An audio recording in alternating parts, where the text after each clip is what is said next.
Okay. The Road to Stoic Joy, laying down the four burdens. The statue of David by Michelangelo is one of the greatest works of the Renaissance period. After 500 years, it still looks stunning.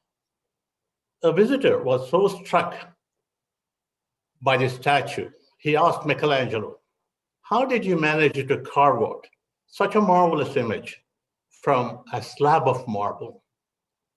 Michelangelo looked at his masterpiece and said, "Oh, that, there is nothing to it. David was always there in the marble. I just chiseled away whatever that was not David." We can say that Michelangelo was flippant and was trying to be funny. We can look at it another way. When Michelangelo looked at the marble, he didn't see a slab of marble. He had a vision of David. He saw that in the marble. He took away everything that was not David. This strategy is a strategy of elimination. We don't ask what we should do to create David. We ask what we should take away to create David. This strategy can be applied to practicing Stoicism. In fact, the ancient Stoics suggested that we do so.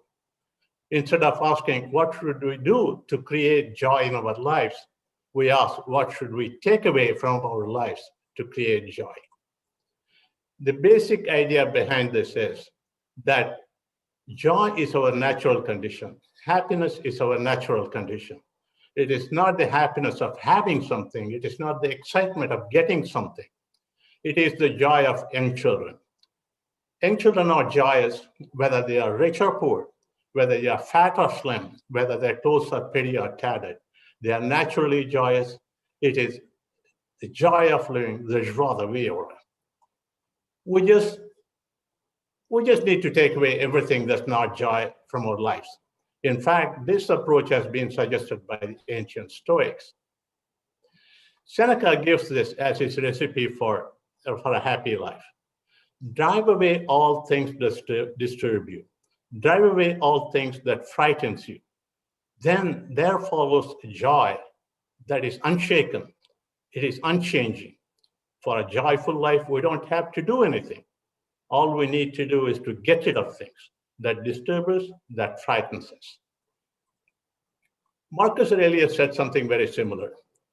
All the happiness you are seeking by such long, roundabout ways, you can have it all right now, if you leave your past behind.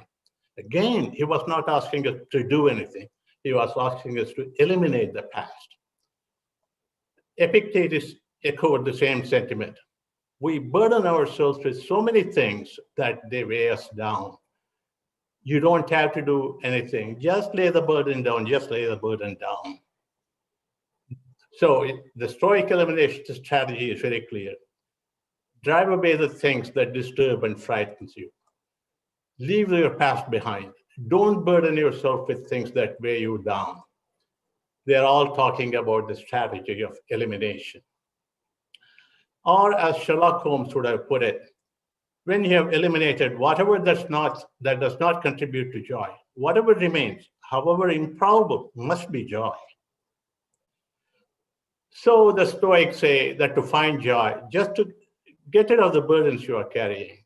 They are unnecessary, they weigh you down.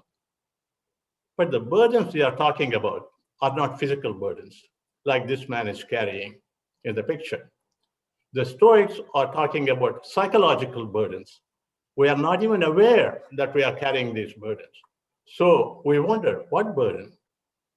The Stoics say that we carry four types of burdens. To find joy, happiness, and a life that's worth living, we have to set down these four burdens. The first burden is foolishness. This by far the biggest load we carry. What exactly is foolishness? Foolishness is not knowing what to do and what not to do. Every moment of the day, we receive sensory impressions from the outside world.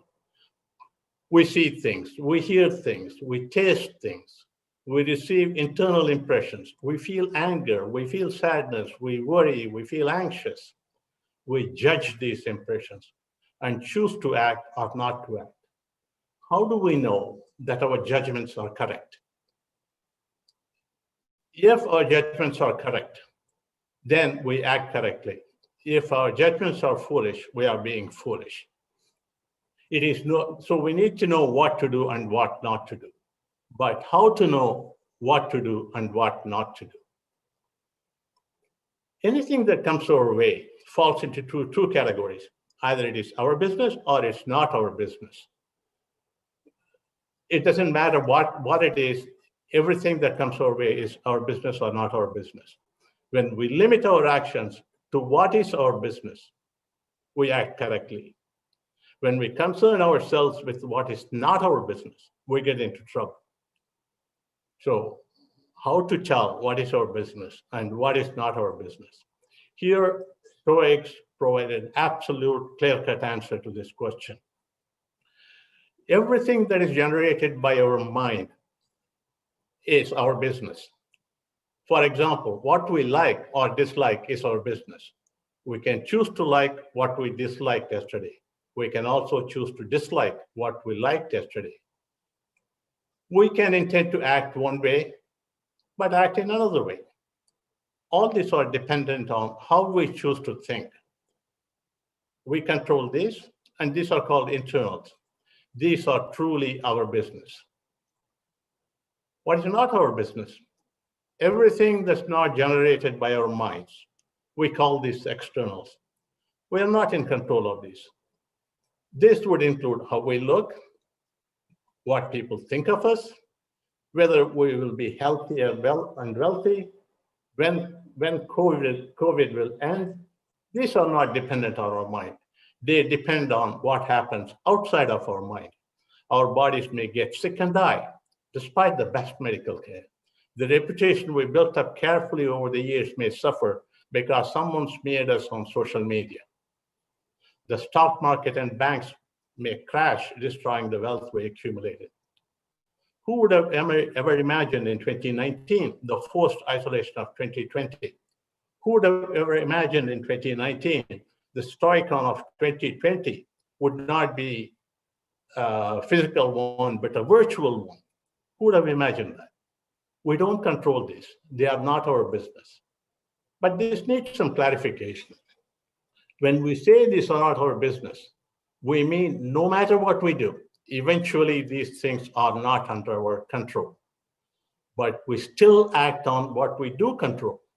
For example, we don't control whether we fall ill or die. So it's not our business. If we get sick, we get sick. If we die, we die. We don't control these. So we don't worry about these. However, we have control over whether we take care of our bodies by eating right and by exercising. When we are in only our business, we take care of our body as much as we can because taking care is under our control. But we are not concerned if we eventually fall ill in spite of it because this is outside our control. What happens if we neglect our business and involve in what is not our business? What happens if we insist on carrying this burden? If we insist on carrying this burden, Epictetus warns us, we will be hindered and disturbed. We'll start complaining. We'll become fault-finding people. But if we lay down this burden, no one can force us to do anything. No one can stop us. We'll have no enemy, no harm will come to us.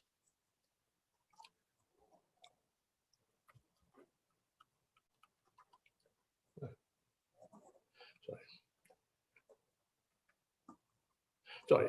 If we lay this burden down, no one can force us to do anything, no one can stop us, we'll have no enemy, no harm will come to us. Okay. What is the penalty if we insist on carrying this burden? According to Epictetus, there is no penalty for carrying this burden. All that will happen is you will continue to be the miserable the way you are. You will continue to be unhappy the way you are. Here is our choice. We can continue to carry the burden of foolishness or lay it down and walk free. Foolishness is the largest burden we carry. If we can confine ourselves to only what we control, we will have no worries. and we'll have no anxieties. We are now beginning to see a statue rather than a slab of marble. But we are not done yet. Even though we got rid of our foolishness, what we see is still not David. To make a statue of David, we need to chisel away some more. We need to lay down some other burdens we carry. Confining ourselves to what is our business gets rid of lots of problems, but not all of them. Just because we don't feel worry or anxiety does not mean we are on the right track. A sociopath or a psychopath may feel no anxiety or worry about his actions. This does not mean he's necessarily happy or joyful. Even when we confine ourselves to our own business and not involve ourselves in what is not our business, we can still make bad decisions. Our mind-dependent decisions can be good or bad.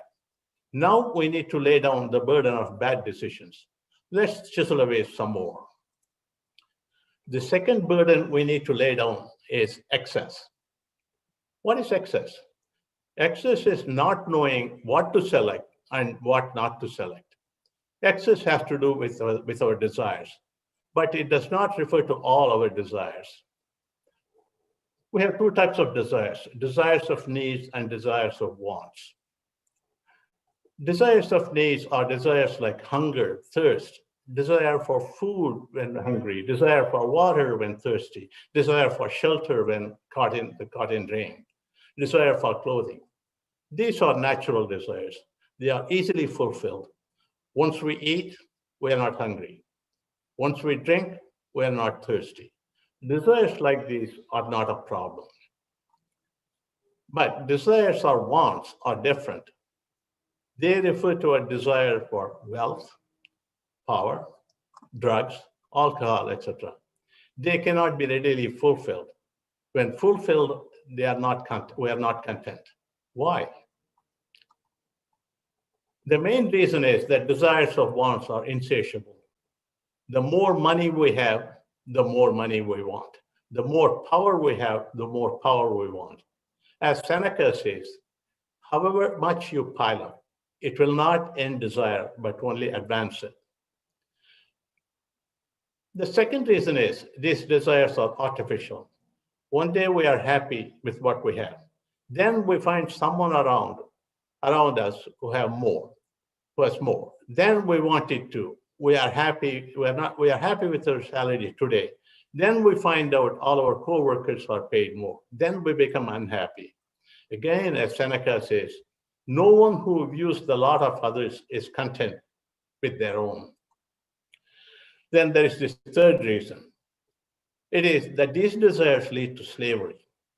Anyone who can fulfill our desires becomes our master. We become sycophantic. We may even become unethical in the process. Epictetus makes it very clear that when we desire something, the person who can grant us that becomes our master. Our desires grow as we fulfill them. Our burden gets heavier and heavier. Here we are not laying down our burden, but we are increasing our burden. When we have more desires, we carry more burden, it becomes heavier and heavier. There is only one way to get out of this. It is to lay down the burden of excess. You cannot achieve freedom by fulfilling your desires, but only by eliminating them. Stoicism does not say, don't enjoy your meal, don't enjoy your drink, don't enjoy your wealth. It does not ask us not to make more money. It does not ask us to ignore our body. Stoicism is not against health, wealth, or other good things in life. All the Stoics said was, these things may be desirable, but not essential. When we start believing these things are essential, our desires dominate us. Our burden gets heavier. It is the excess that we should be worried about. Let's lay this burden down. Now we come to the third burden, fearfulness. What is fearfulness? Fearfulness is not knowing what is terrible and what we should be afraid of, and what is not terrible that we should not be afraid of. We are afraid of things that we should not be afraid of, and we are not afraid of things that we should be afraid of. So let's see, what is terrible? Let's look at this list. Is being poor terrible? Is being sick terrible? Is being losing loved ones terrible? Is dying terrible? Being ridiculed terrible? Losing reputation terrible? Striving for more things terrible? Judging things wrong terrible? Being unjust is terrible. Most people would consider things at the top, things on the left side, to be terrible. Being poor, being sick, loved ones, dying, being ridiculed. Most people would, they are afraid of these things and they would call it terrible. Things at the bottom, striving for more things, judging things wrong, being unjust, they would think it's no big deal. In fact, it is just the opposite. Things like dying, losing our health, losing our money is not under our control. Therefore, they are not terrible. We shouldn't be afraid of them. Things at the bottom, on the other hand, like misjudging things, striving with no purpose, being unjust, these are under our control. So we should be concerned about them. We should be fearful of them. We do exactly the opposite. We worry about death, illness, and poverty. We are not bothered by our misjudgments, by our excesses, and by our injustice. We are fearful of what is not under our control. We do nothing about what is under our control. We spend our energy in places where we cannot be effective. We don't spend our energy in places where we can be effective. No wonder we are fearful and stressed. As Epictetus says, what do we fear? Externals. What do we spend our energies on? Externals. Is it any wonder then that we are in fear and distress? Or as Marcus Aurelius says, don't let the future worry you. You will meet it if you have to, with reason, the same resource you have now to deal with life. Once again, what Marcus Aurelius is saying here is, why should we be afraid of future? If it is not under your control, don't worry about the future. So essentially, all this boils down to is this, that we are fearful of many things about our future, our bodies, our health, our wealth, what happened in the past, what will happen in the future. But none of these we need to be fearful about because it is not under our control. We relinquish control on things that we should be worried about, like our misjudgments, our accumulation of things and various things. So this we can control. This is what we should be afraid of. Seneca says, others may say, perhaps the worst will not happen. We must say, what if it does happen? Let's see who wins, because we are not afraid of anything that might happen. And as we say, what if it does happen, we give up the third burden of fearfulness. We give up our aversions to things we don't control. Now we lay the fourth burden. All our burdens are gone. We are not nervous or afraid. We are not anxious about tomorrow. We are not worried about what the future might bring. We have one more burden left, injustice. What is injustice? Injustice is not knowing how to give everyone their due. It is not knowing whose is this, whose is not this. The Stoic justice is broad. It includes our family, our friends, our country, the world, even the universe. It includes caring. It includes friendship. It includes compassion. It includes duty to our country and our place in the world and in the universe. When we pollute or abuse the environment, we are being unjust. Why? Because we take what is due to the future generations and we take it for ours and we use it. When we cheat or steal, we are being unjust. Why? Because we deny what is due to others. When we fail to be compassionate, we are being unjust. Why? Because we deny our relationship to our fellow human beings. Epictetus also emphasized virtue, justice as a virtue. But he saw justice as a social contract. He saw no meaning in justice unless it's reciprocal. I don't harm you, so you don't harm me. Epictetus said justice is a social contract. We don't harm others, so they don't harm us. Justice is nothing in itself. without such an understanding. But this is not Stoic reasoning. A Stoic would be just, even if the entire world is not just. For a Stoic, justice is not a social contract.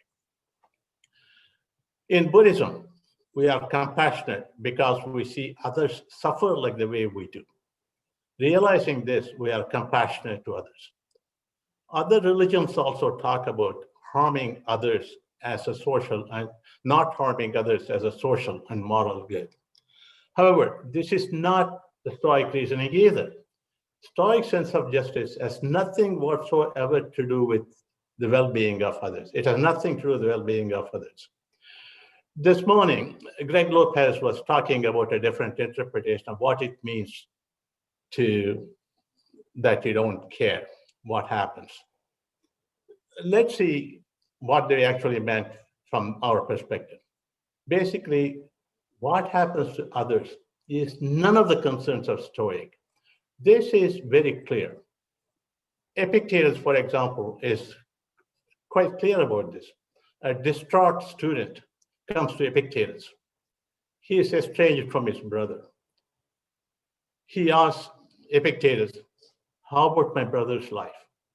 This is what Epictetus says.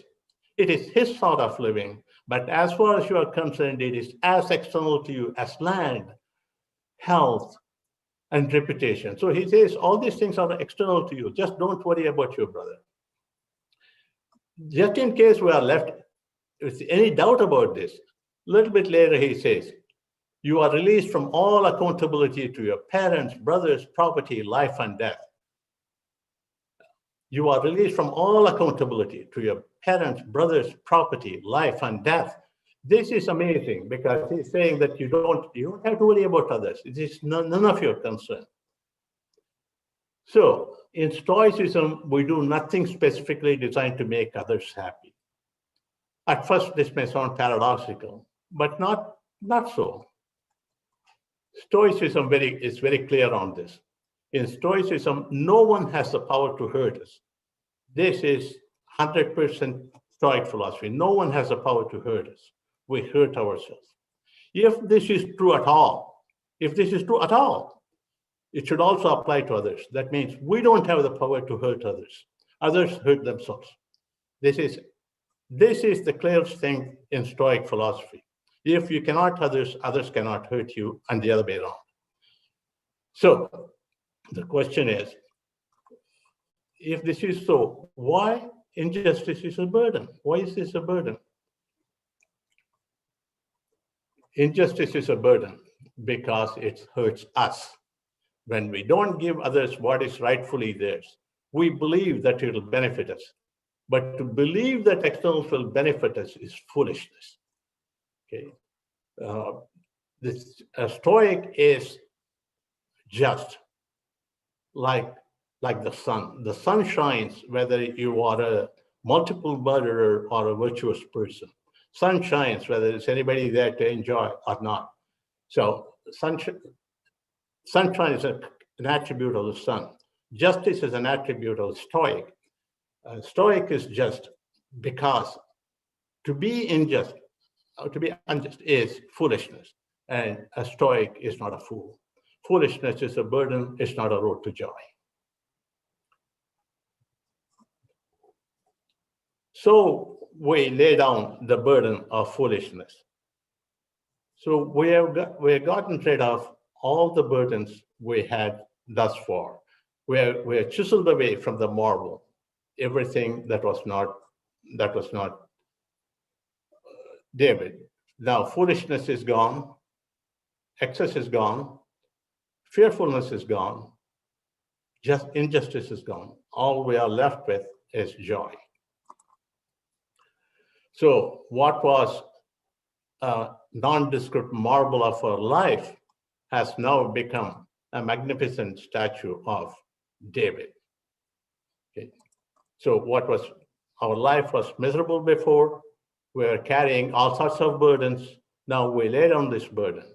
And now suddenly from our nondescript life, joy emerges. So what happens to all the big burdens we've been carrying? Chuck, 3 minutes. our foolishness has now become the practical wisdom. Our excess has become moderation. Our fearfulness has become courage. Our injustice has become justice. So this is Stoic wisdom. This is the road to Stoic joy. Thank you very much.